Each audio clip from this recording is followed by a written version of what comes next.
It's the monthly BYD update. This is like the 9th time I've done one of these. 9 times? 9 times. 9 times. In all the previous episodes, the news was very positive for BYD, growing sales and great products. This time, however, it's a different story. Let's start off this episode by looking at the controversy that has caused one of BYD's Chinese competitors to speak out against them, and the Chinese government to issue a very public warning. Both are clearly talking about the largest EV maker in the world.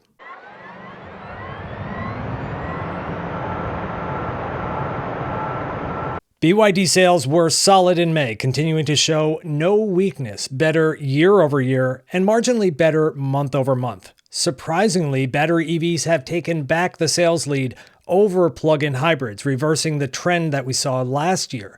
So how do they do it? Well, if you ask the chairman of Great Wall Motor, he'd tell you they cheat. He compared an unnamed leader in new energy vehicles to Evergrande. Evergrande was the high-flying, fast-growing real estate developer in China who went bust and sent shockwaves through the Chinese economy. It was a smaller version of the 2008 housing collapse in the US that led to the Great Recession. He said the state of the auto industry is unhealthy, and the Chinese government shares his concerns.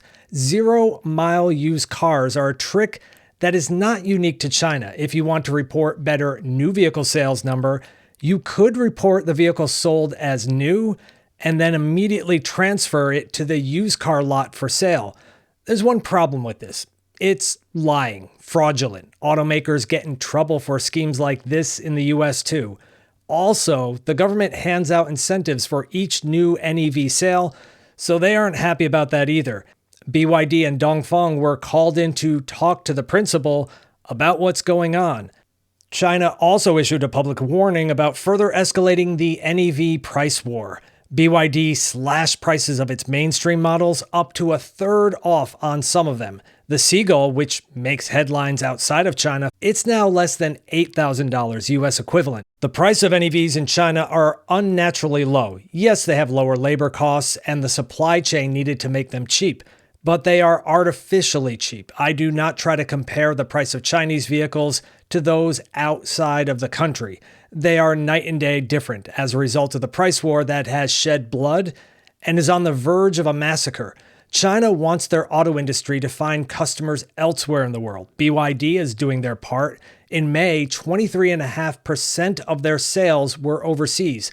Most vehicles coming out of China, but also from their plant in Thailand. BYD outsold Tesla in Europe. That's due to the growing awareness of the BYD brand, competitive price, and products.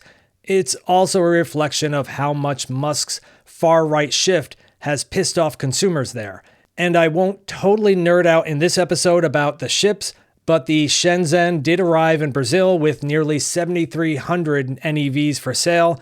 Expect to see more of this in other countries. Speaking of overseas markets, BYD does sell in Japan, and recently they cracked the top 10 for import brands. Foreign brands struggle mightily in the Japanese market. To help boost sales, BYD is developing a car specifically for the market that fits their K-car category. We don't know the specs, but we do know about this general class of vehicle as it's unique to Japan. This class of car is limited in length to 3.4 meters and a width of 1.48 meters, and a gentleman's agreement to limit the power output to 63 horsepower. So we should assume BYD will play by these rules. If you remember the Scion XB that was sold in the US, K-cars are the same cool, boxy shape, but significantly smaller and less powerful, but they are legal for highway use in Japan.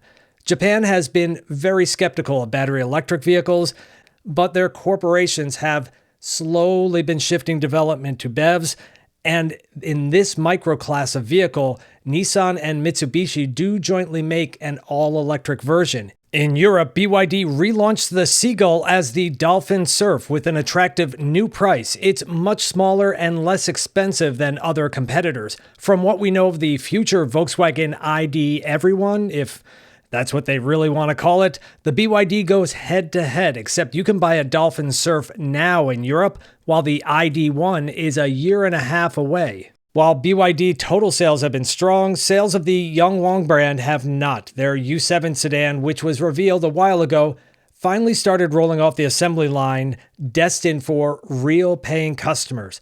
I previously covered the Fang Cheng Bao Tai 3, and now a larger Tai 7 has been spotted testing. Tai, which means titanium, means it's a battery EV, an all-electric, not a PHEV or an EREV.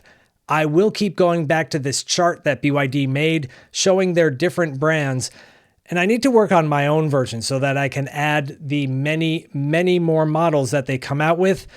Is it wrong for me to say that they have too many models? An entry-level sedan was released, the BYD E7. That naming scheme represents their budget-minded lineup, well-suited for taxi or other fleet use. It has less content than the Quin L EV, although it's about the same size. Technically, this is not part of their Ocean design series. It's more of an off-menu vehicle for fleet use.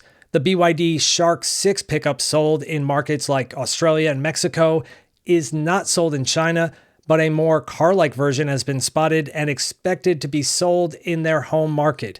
It's likely the same platform, but with more sculpted bodywork. The production version of the Denza Z was also spotted without that huge rear wing and ground effects package. You see my video on that concept. I thought it would be optional, like a track package for those who want more downforce but less range. And I'll say it again, this is BYD's best looking car. If they keep this up across their whole lineup, look out. And speaking of too many models to keep up with, Denza filed information with the Chinese government for a model called the N8L, which appears to be a marginally smaller than the Denza N9. The N9 has been selling well given its premium size and price. The founder of humanoid robotics maker Ubatech took delivery of the 10,000th model produced. For months now, BYD has testing those robots at its plant. One last story to mention about BYD in this episode is their recent efforts to fight back against corrupt social media creators and influencers, suing them in court for financial damages for deliberately misleading comments and winning hundreds of thousands of dollars from them. Okay, I hope this is not the last BYD update from me. So if you found this information fair and accurate, then hit that like and subscribe button. And thanks for watching.